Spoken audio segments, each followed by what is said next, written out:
Hello and welcome to Himachal Simplified YouTube channel. So, the exam for Himachal Pradesh staff nurse is around the corner and you must be all geared up for the exam. Let me check out how much is your preparation by asking these questions. Do let me know your score at the end of the video in the comment section. Do not forget to subscribe to the channel and to like the video. Let's get started. Okay, first one is mania is a उन्माद है. Four options are there in front of you. An anxiety related disorder or dissociative disorder or mood disorder or a thought disorder. Kindly guess the right one. Yes, it is option C, a mood disorder. Let us explain it to you. Mania एक प्रकार का मनोदशा विकार है.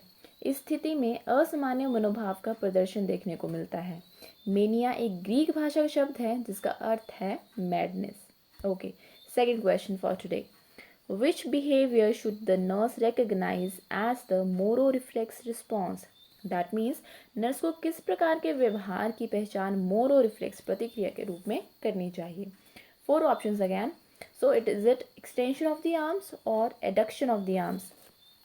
Or is it abduction and adduction of the arms or extension of the legs and fanning of the toes?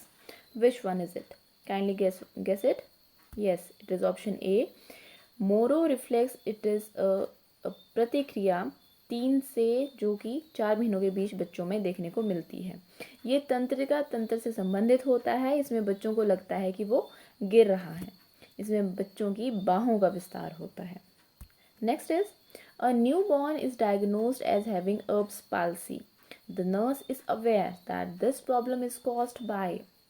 Hindi में देखते हैं. एक नवजात शिशु में एर्ब पक्षाघात होने का पता चलता है. नर्स जानती है कि इस समस्या का कारण निम्नलिखित में से होता है. So options let's have a look at them. First is disease acquired in utero और एक्स लिंक्ड इनहेरिटेंस पैटर्न और a tumour arising from muscle tissues और an injury to the brachial plexus during birth. Which one is correct? So the right one is option D. Erb palsy जो है ये प्रत्येक 1000 में से 1 या 2 में बच्चों में देखने को मिलती है. नेक्स्ट है विच one of the following vitamin is soluble in water. That means निम्न में से वो कौन सा विटामिन है जो कि पानी में घुलनशील है.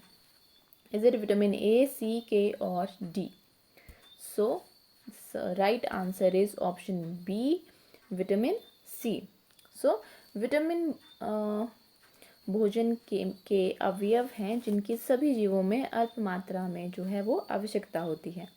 रासायनिक रूप में ये कार्बनिक यौगिक होते हैं. वसा में घुलनशील विटामिन ओ में विटामिन डी और के आते हैं तथा विटामिन बी और सी जल में घुलनशील विटामिन होते हैं. नेक्स्ट है the permanent stopping of the menstrual cycle in women is called. Which one of the following is correct? So let me read it out in Hindi also. महिलाओं में मासिक धर्म का पूर्ण रूप से समापन को कहते हैं. इज इट मेनोपॉज, मेनार्क और डिसमेनोरिया और amenorrhea? So first option is right which is menopause. Let us explain it to you. महिलाओं में 40 से 50 वर्ष की आयु के मध्य अंडाशय पर GSH तथा LH का प्रभाव कम होने लगता है जिससे एस्ट्रोजन तथा प्रोजेस्टेरोन का धावन जो है वो घट जाता है और अन्य जनन तथा मासिक चक्र की प्रक्रिया जो होती है वो बंद हो जाती है. And this is what is called menopause. Next is which artery supplies oxygenated blood to the stomach. Hindi में अमाशय को कौन सी शिरा ऑक्सीकृत रक्त की आपूर्ति करती है. Options in front of you are carotid artery और गैस्ट्रिक आर्टरी, सेलिएक आर्टरी और cephalic artery. Please guess the right one. So the right answer is option C, celiac artery.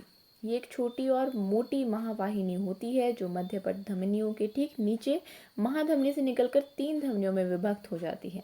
यकृत में जाने वाली यकृत धमनी, अमाशय की दीवार में जाने वाली जठर धमनी तथा प्लीहा, अग्न्याशय एवं अमाशय की दीवार में रुधिर ले जाने वाली धमनी. So next one. Apical pulse is assessed by placing the diaphragm of the stethoscope at the area of. Let me read it out in Hindi also. Apical नाड़ी का आकलन स्टेथोस्कोप के डायफ्राम को किस भाग में रखते हुए किया जाता है. Is it aortic area or pulmonic area or mitral area or tricuspid area? Which one is it? It is option C, which is mitral area. So शिखर नाड़ी का आकलन स्टेथोस्कोप के डायफ्राम को मिट्रल क्षेत्र पर रखते हुए किया जाता है। मानव शरीर में हृदय की ध्वनि सुनने के लिए 4 प्रमुख जो हैं वो क्षेत्र होते हैं।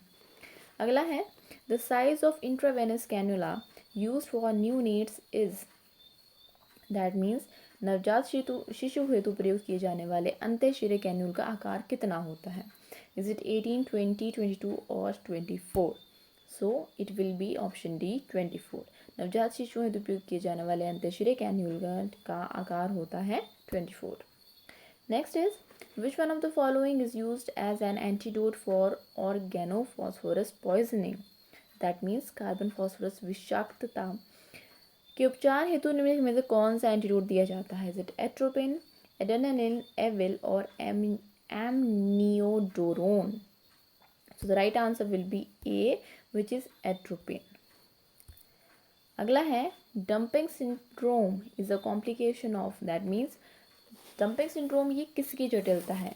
कोलेक्टोमी, सबटोटल गैस्ट्रेक्टोमी, नेफ्रेक्टोमी और हिस्टेरेक्टोमी, किसकी है ये?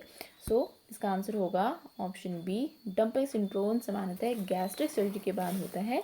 ये पेट के हटाए गए हिस्सों या पेट से जुड़े अन्य भाग की सर्जरी के उपरांत प्रकट होने वाले लक्षणों का एक समूह है। So these were the questions for today. Do like the video, also subscribe to my channel to keep yourself updated as well as to boost up your knowledge for all HP exams.